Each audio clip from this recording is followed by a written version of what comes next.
একদিন ছোট্ট মিলা ঘরের পুরনো আলমারির ভিতর একটা চকচকে আয়না খুঁজে পেল।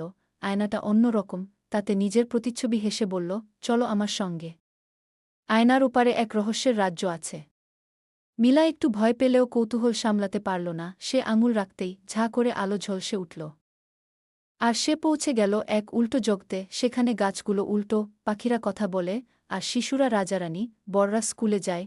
মিলা হাঁটতে হাঁটতে পৌঁছালো এক ঘড়ির টাওয়ারে, যেখানে সময় উল্টো দিকে চলে। সেখানে এক জাদুকর বলল, তুমি যদি সত্যিকারের সাহস দেখাও, তোমার ইচ্ছেম তো ফিরে যেতে পারবে।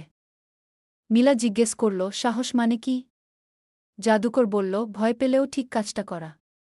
মিলা আয়নায় হাত রাখল, চোখ বন্ধ করল আর বলল, আমি ঘরে ফিরতে চাই, কিন্তু কিছু স্মৃতি সঙ্গে রাখতে চাই। চোখ খুলতেই সে ছিল নিজের ঘরে। আয়নাটা একদম নিস্তব্ধ, শুধু এক কোণে ছোট্ট চিরকুট, সাহসী যারা, তাদের মনেই লুকিয়ে থাকে আসল জাদু।